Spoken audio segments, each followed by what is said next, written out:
अस्सलाम वालेकुम। कल की वीडियो में आपने पढ़ा था फर्टिलाइज़र्स के बारे में, गुड क्वालिटीज़ ऑफ फर्टिलाइज़र। और आज हम पढ़ेंगे नेक्स्ट टॉपिक जो है हमारा 15.4, वो है क्लासिफिकेशन ऑफ फर्टिलाइज़र्स।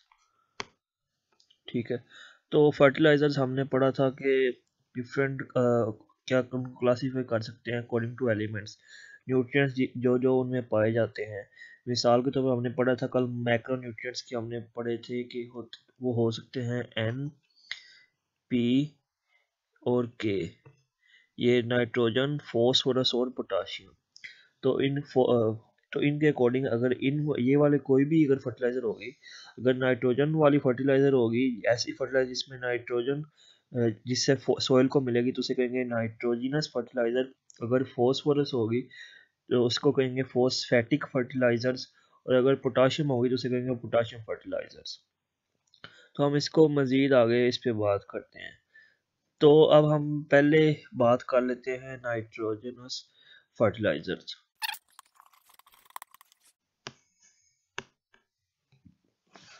अब नाइट्रोजनस फर्टिलाइजर्स क्या होंगे? ऐसे फर्टिलाइजर जो कि या प्लांट को या सोइल को नाइट्रोजन प्रोवाइड करेंगे। और नाइट्रोजन किस लिए प्रोवाइड करेंगे, नाइट्रोजन क्यों ज़रूरी होती है? नाइट्रोजन की भी बहुत से अहम ज़रूरियात हैं।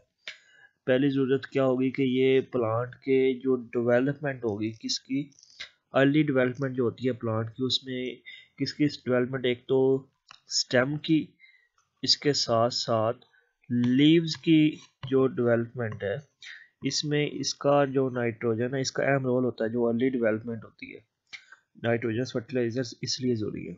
और दूसरी की चीज़ में इसका अहम रोल होता है, तो ये मेन कॉन्स्टिट्यूएंट होता है प्रोटीन का।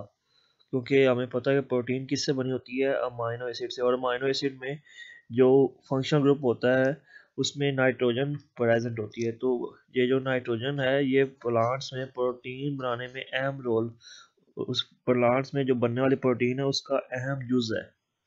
इसके साथ साथ जो ग्रीन कलर पौधों लीव्स को मिलता है, उसमें भी इसका यानी कि लीव कलर में भी नाइट्रोजन का अहम रोल है। लीव कलर में भी इसकी वजह से जो लीव कलर ग्रीन है वो नाइट्रोजन की वजह से मिलता है। और इसके साथ साथ जो प्लांट्स होते हैं उनकी जो यील्ड है, यानी उनके जो फ्रूट है या फ्लावर है, उसकी उसमें इजाफा हो जाता है नाइट्रोजन के साथ साथ। इसके साथ साथ प्लांट की क्वालिटी भी बढ़ जाती है।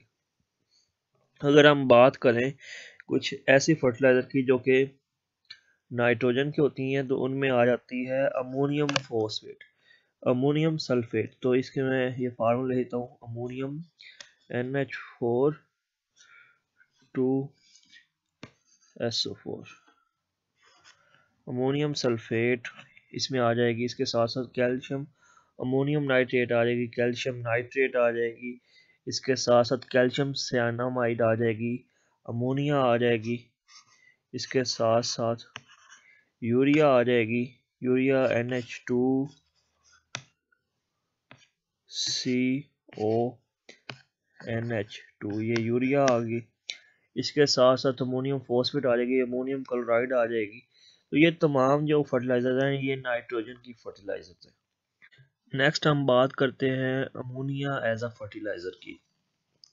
तो अमोनिया आपको पता है कि किस फॉर्म में होती है? अमोनिया होती है लिक्विड फॉर्म में।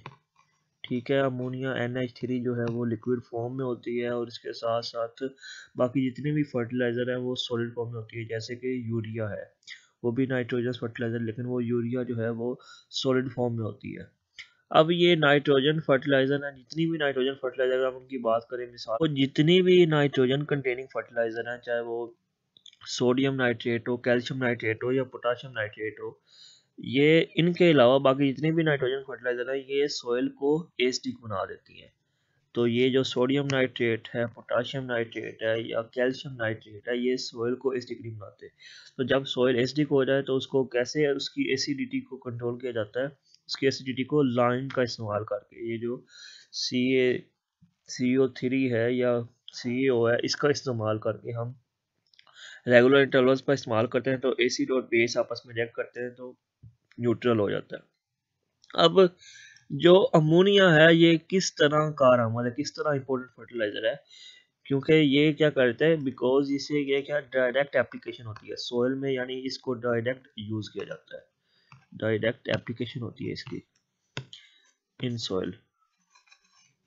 इसके साथ अगर हम बात करें कि ये अमोनिया में नाइट्रोजन की मिकदार कितनी होती है, तो इसमें नाइट्रोजन की मिकदार 82% होती है, 82% नाइट्रोजन होती है इन अमोनिया। और ये अब इसको अप्लाई कैसे किया जाता है सॉइल में, तो इसको 6 इंच तक इसको इंजेक्ट किया जाता है, ठीक है। यानी ये लेट्स सपोज ये ज़मीन है, तो ज़मीन से नीचे ये इसे कह सकते हैं लेट्स सपोज 6 इंच, तो 6 इंच तक इसे इंजेक्ट किया जाता है, ताकि अंडर द यानी सरफेस के अंदर इसे किया जाता है ताकि ये बाहर ना निकल आए, ठीक है। लिक्विड अगर हम यहाँ पर करेंगे तो ये बाहर निकलने का खर्चा है, यहाँ करेंगे तो ये बाहर निकलने का खर्चा है, यानी बाहर ना निकल आए, तो सीपिंग आउट से बचाने के लिए हम इसे 6 इंच तक उसके अंदर